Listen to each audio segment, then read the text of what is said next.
very good evening and welcome to News Tonight on Rajya Sabha television. My name is Aishwarya Kapoor and in the next 30 minutes we'll be getting you the day's biggest news stories from India and across the world. But first up, the headlines. Setback for RJD Lalu Prasad Yadav as the Supreme Court reinstates criminal conspiracy charges against him. Also orders fresh trials in connection with the fodder scam. Home Minister Rajnath Singh calls for unity on a purpose to fight Naxalism, outlines the steps to counter the menace. Sacked Delhi Minister Kapil Mishra brings out proof against Arvind Kejriwal, demands that the Delhi Chief Minister be put through a lie detector test. AAP hits back, claims Mishra is a BJP agent. Europe rejoices the win of Emmanuel Macron as a French president. Euro hits a 6-month high as the news of his win is announced. And Virat Kohli will lead Team India in the upcoming Champions Trophy. Rohit Sharma and Mohammad Shami return to a team that has no new faces. Our top story this evening.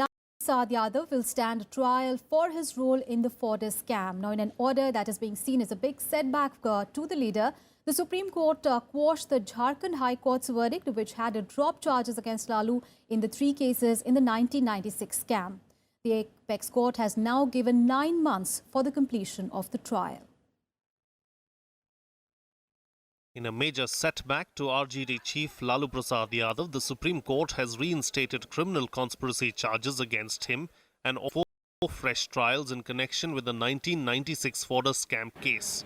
Setting aside the 2014 Jharkhand High Court order, which had dropped conspiracy charges against Lalu Prasad, the Apex Court set a target of 9 months for the completion of trials. A bench comprising Justice Arun Mishra and Amitava Roy pulled up the Jharkhand High Court for being inconsistent in its findings. The court also lashed out at the CBI for delay in filing appeal against dropping of charges against Lalu Prasad. Respect for judges, and they must have had some good reasons why they have rejected it. If they are wrong, there are other remedies. But in this case, even an adverse decision only means not that the appeal has been allowed, that the appeal will be heard. All right, let it be heard. We'll win on both merits as well as limitations. The move is a political setback for the ruling Bihar government too, as Lalu Prasad's Rashtriya Janata Dal is an alliance partner with Chief Minister Nitish Kumar's Janata Dal United. His 2 sons are also ministers in the state government. Huge faith, reverence for rule of law. The same Supreme Court gave us clean chit in a DA case. I think this hype is unnecessary. We'll face the trial. And I assure you, once the trial gives us a chance to put our version, I can tell you the same Supreme Court will have a different view once the trial is over. Respect the verdict of the Supreme Court. Nobody intervene in the matters of the court. However, the role of the CBI has always been of criticism for the Congress days to now BJP days. Lalu Yadav का अगला 9 महीना court कचहरी तारीख high court supreme court वकील इन्हीं के अंदर इनका समय बीतने वाला है। और जिस तरह से एक मामले में लालू को सजा हुई है, बाकी बचे जो 4 या 5 मामले हैं उन सभी मामलों में भी लालू यादव को निश्चित तौर पर सजा होगी, क्योंकि जिस मामले में सजा हुई उसी प्रकार का मिलता जुलता बाकी मामला है। यानी अगले 20 साल तक लालू यादव मुखिया का भी चुनाव नहीं लड़ पाएंगे। The fodder scam relates to fraudulent withdrawal of 900 crore rupees by Bihar's Animal Husbandry Department when Lalu Prasad served as Chief Minister from 1990 to 1997. In 2013, a special CBI court in Ranchi convicted Lalu Prasad and 44 others in one of the cases relating to fraudulent withdrawal of 37.70 crore rupees from the Chaibasa treasury in 1994-95. Lalu was sentenced to 5 years imprisonment in one of the cases arising out of the fodder scam, as a consequence of which he was disqualified from contesting any election for 11 years. He was later granted bail by the Supreme Court. Along with Lalu, former Bihar Chief Minister Jagannath Mishra and former top bureaucrat Sajal Chakraborty will also face trial in the case. There are 3 other cases where the same charges have been made out against Lalu and others in relation to the alleged illegal withdrawal from the government treasury of Bihar, including the Dumka and Deoghar treasuries. Bureau Report, Rajya Sabha Television. On to some other news now. Well, trackers in weapons and biometrics in smart guns. Now, these are some of the technology measures that security forces fighting Naxals may soon adopt to check the use of the looted arms by the Maoists. The idea was floated by Home Minister Rajnath Singh during a meeting of chief ministers of Naxal-hit states in Delhi on Monday. He also called out for a unified command of all the states to deal with the problem. Home Minister Rajnath Singh on Monday inaugurated a meeting of top officials and chief ministers of 10 Naxal-affected states. During the meet, Singh outlined the many steps that need to be taken to counter Naxalism, saying immediate measures must be taken to stop them.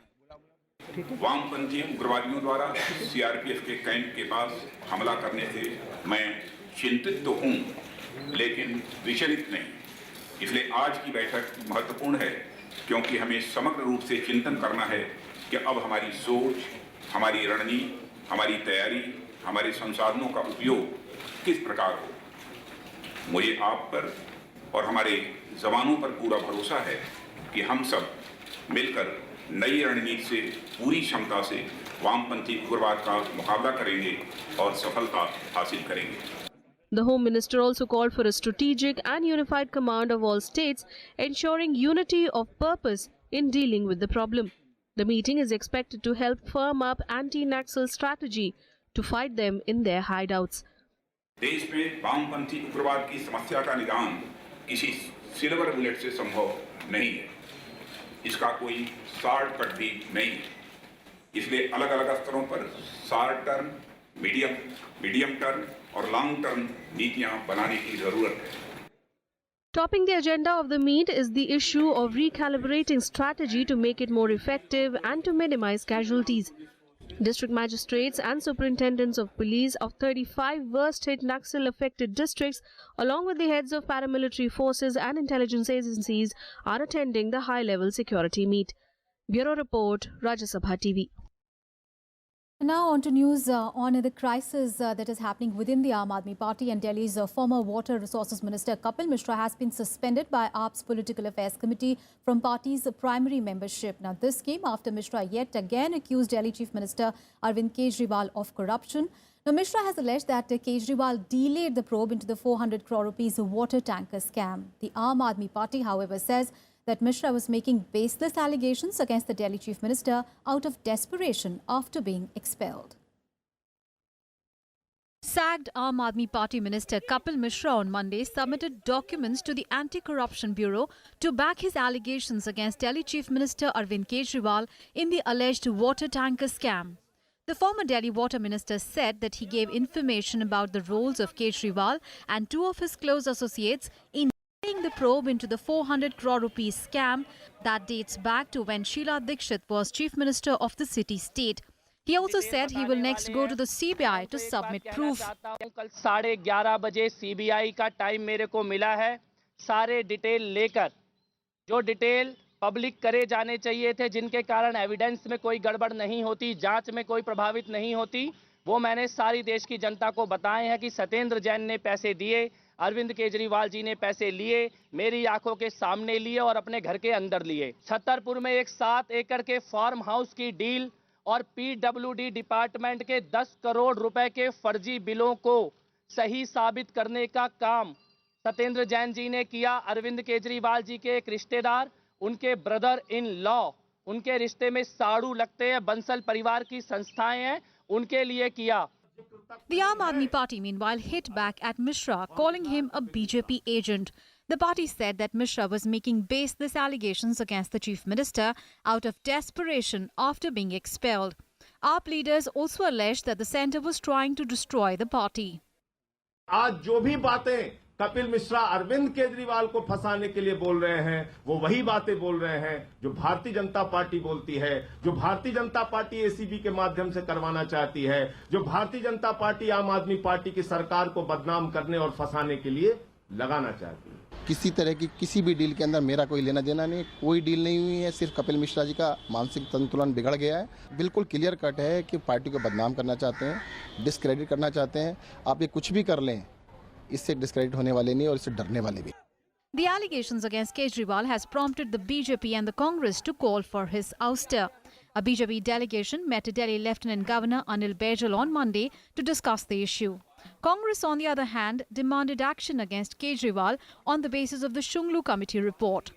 इसके पीछे के भी सारी report, Shunglu committee की reports भी इनको भ्रष्ट बताती है।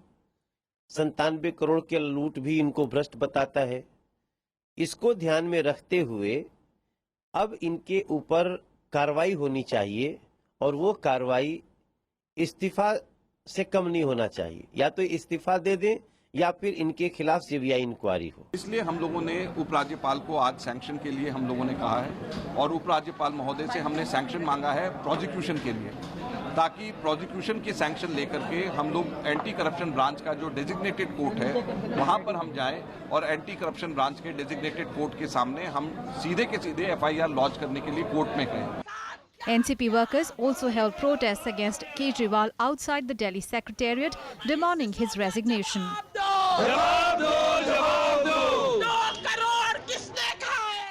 Kapil Mishra was sacked as the Delhi Water Minister on Saturday.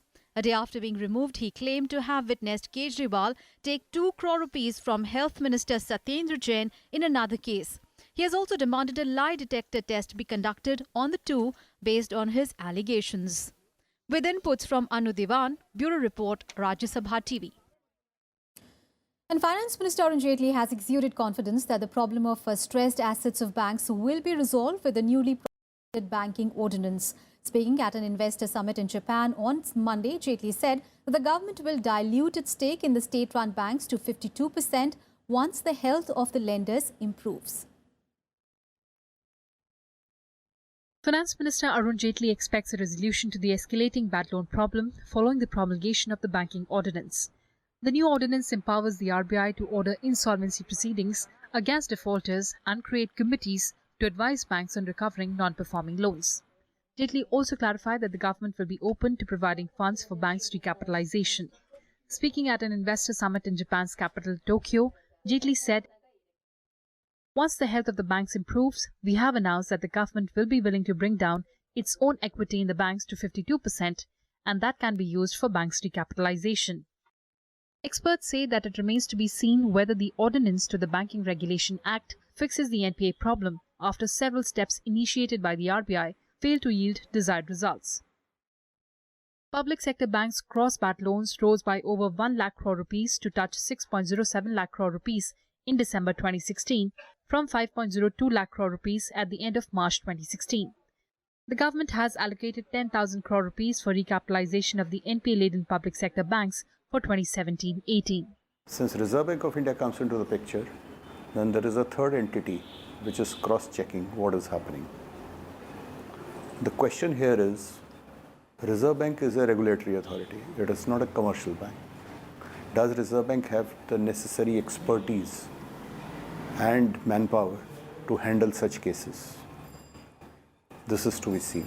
The ordinance, which amends Section 35A of the Banking Regulation Act 1949, will have to be placed in Parliament for approval in the upcoming monsoon session. It has inserted Section 35AA and Section 35AB in the Act. Kriti Mishra, Rajya Sabha TV. And Finance Minister Arun Jaitley today also said that the GST is on schedule for implementation from 1st of July this year, and it will not lead to any significant increase in prices of goods. Now hailed as the biggest tax reform since India's independence, GST will replace an array of central and state levies with a national sales tax. It will create a single market, making it easier to do business in the country. Addressing CII Kotak Investors Roundtable in Tokyo, Jaitley said that the country is on track to roll out the simplified indirect tax regime. He said that there would be no cascading impact of a tax under GST. He further added that the tax rates on goods may go down marginally under the new indirect tax regime, while services may see some increase. Terming GST a transformational system, Jaitley said that there could be some minor problems in the beginning, but it will increase trade, tax collection and improve ease of doing business in the country. And a look at what else is making news across the country. Let's go nationwide. The SBI today announced a steep reduction of 0.25% in interest rates on affordable housing loans. The rate will now be 8.35% for new borrowers. Under a new government scheme, loans under 30 lakh rupees qualify for affordable housing.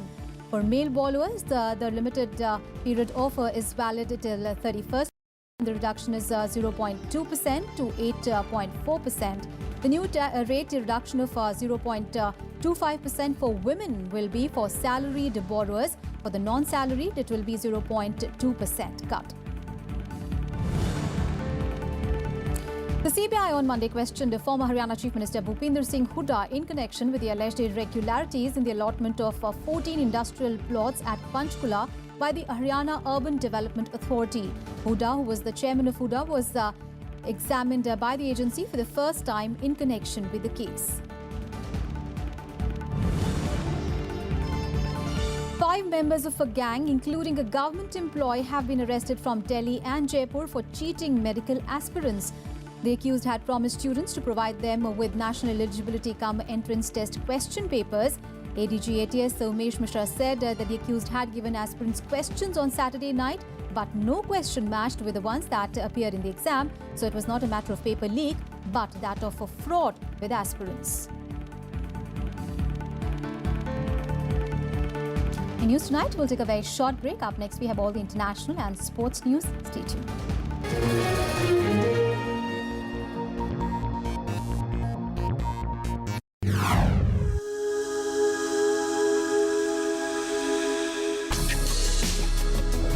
Tales that inspire. Stories of social change. A salute to diversity. Promoting public discourse. Events that motivate. Inspiring the innovative spirit. Watch Rajya Sabha television documentaries.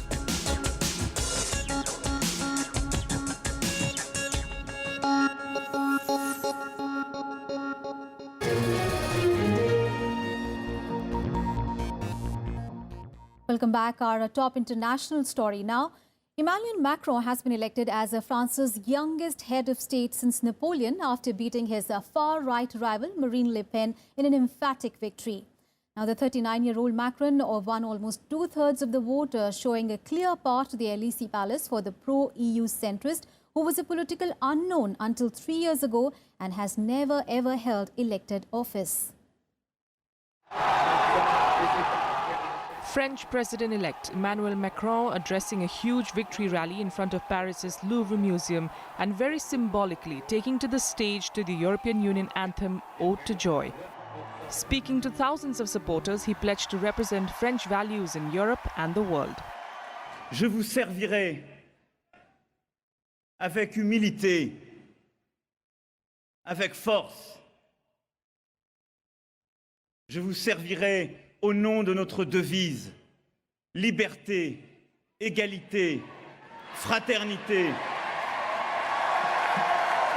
dans la fidélité de la confiance que vous m'avez donnée, je vous servirai avec amour. Vive la République! Vive la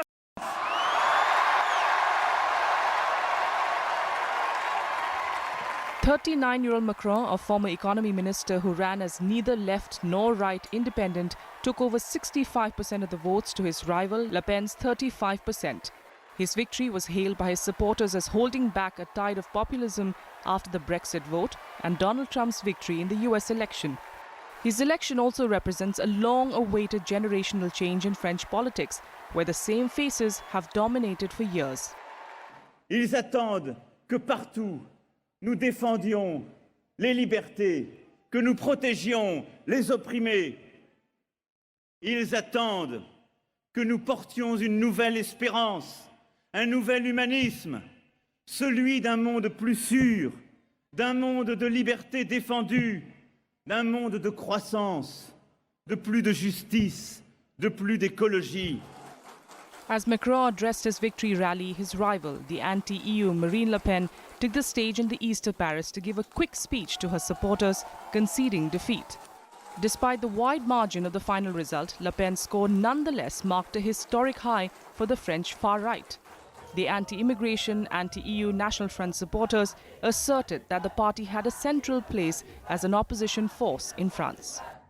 J'appelle tous les patriotes à nous rejoindre afin de participer au combat politique décisif qui commence dès ce soir. Plus que jamais dans les mois qui viennent, la France aura besoin de vous. Vive la République, vive la France! Tant bien que la défaite elle est douloureuse, il faut savoir l'accepter. Aujourd'hui, ça n'a pas marché. On est digne de la déception et de la défaite. Bon, on attend de voir ce que Macron va donner, le système.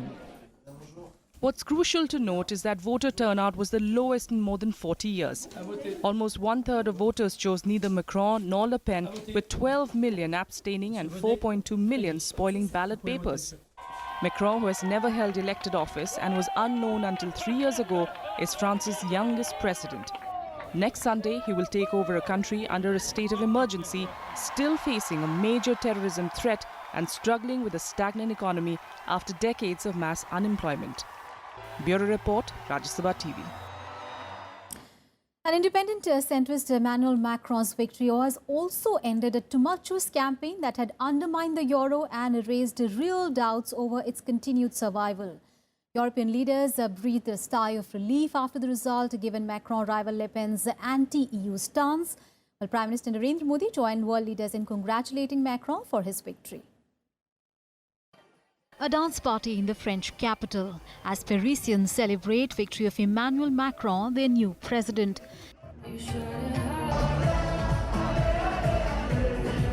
But it is not just the French who are rejoicing. There has been a palpable sense of relief among European leaders. Macron ran on a pro-European platform. His rival Marine Le Pen, by contrast, had threatened to pull out of the single currency platform and hold a referendum on France's membership of the EU. After the result, European Commission Chief Jean-Claude Juncker tweeted, happy that the French chose a European future.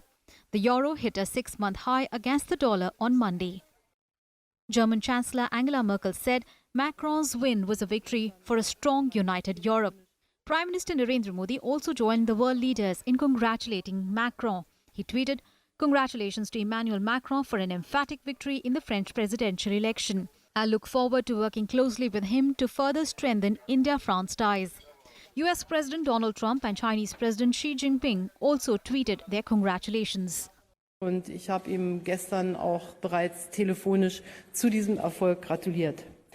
Emmanuel Macron trägt die Hoffnung von Millionen von Franzosen, auch von vielen Menschen in Deutschland und in ganz Europa. Well, I've congratulated President-elect Macron, and I sent him a text, and I got a response back thanking me for the congratulations and looking forward to working together. So.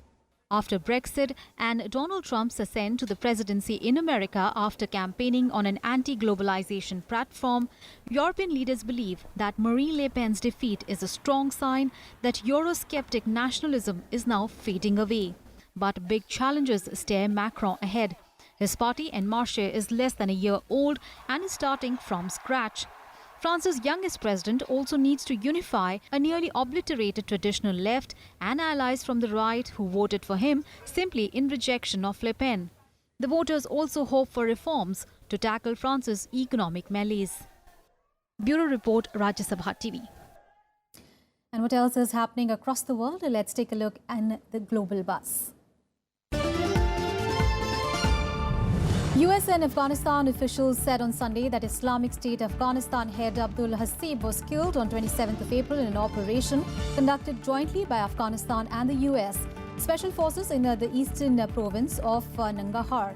The US military statement said that 35 Islamic State fighters and several high-ranking commanders were killed in the raid. Officials said that Hasib was believed to have ordered a series of high-profile attacks, including one on 8th of March on the main military hospital in Kabul. North Korea said on Sunday that it has detained another US citizen on suspicion of acts against the state, which, if confirmed, would make him the fourth US citizen to be held by the isolated country amid diplomatic tensions with the United States. Kim Hang-sung, who was detained on Saturday, worked for the Pyongyang University of Science and Technology. The reported detention came as tensions over the North's pursuit of nuclear weapons in response to what it says is a threat of US-instigated war. A gas leak at a coal mine in central China's Hunan province reportedly killed 18 miners and injured 37 on Monday. Injured miners have been sent to hospital. Officials say that the accident happened at around 11 a.m. on Sunday. The cause of the incident is still under investigation. Philippines and US soldiers kicked off an annual joint exercise in Manila on Monday in a downscaled operation focusing more on humanitarian assistance. Dubbed Balikat, the two-week military drills will see over 5,000 troops participating in counter-terrorism as well as the disaster relief operations in various camps across the central and northern Philippines. This year's exercise came at a time when Philippine President Rodrigo Duterte seeks closer ties with the strategic US rivals, China and Russia. Afghanistan on Monday rejected reports of a Pakistani paramilitary force claiming that it had killed 50 Afghan soldiers in border clashes last week. Afghanistan's envoy to Pakistan said that 2 Afghan soldiers were killed and 7 others were injured in the clashes. IG Nadeem Ahmad yesterday had claimed that 50 Afghan soldiers were killed and over 100 were injured in firing by the army in Balochistan province last week. On to sports now, and BCCI on Monday announced a 15-member squad for the ICC Champions Trophy 2017 to be held in England and Wales. Now, Rohit Sharma returned to the national side after recovering from a thigh injury. Shikhar Dhawan, Mohammad Shami and Manish Pandey also made a comeback to the team that will be led by Virat Kohli. Ace off spinner Ravichandran Ashwin, who skipped the IPL due to injury, has also been included in the squad. KL Rahul, meanwhile, missed out due to injury. Now, India is the defending champion and will play its opening match against arch rivals Pakistan on 4th of June. Let's get you some more sporting action in Sports Beat. Top seed Pablo Carreno Busta beat Gilles Muller 6-2, 7-6 to win the Estoril Open. The Spaniard picks up his first ATP World Tour title of 2017 after finishing runners-up this February in Rio de Janeiro. Busta is now the third from his country to earn an ATP title this season, joining Rafael Nadal and Roberto Bautista Agut. Indian boxer Kavinder Singh Bisht qualified for the World Championships in the 52-kilogram category after getting a walkover against Malaysia's Salam Abdul Qasim at the Asian Championships. Bisht in 52, Vikas Krishnan in 75, Amit Pangal in 49, Shiv Thapa in 60 and Sunmit Sangwan in 91-kilogram categories are the 5 Indian boxers who have been confirmed for the World Championships. India's medal count in the Asian Championships stands at 4. And Brian Herman rolled in a 30-foot birdie at the final hole to win the Wells Fargo Championship to end Dustin Johnson's quest for his first victory since withdrawing from the US Masters. Herman stroked a beautiful putt which dropped into the cup. World number 1 Johnson was on his way to become the 5th player in the PGA Tour history to win at least 4 consecutive starts. That's all in this edition of News Tonight. Thanks so much for watching.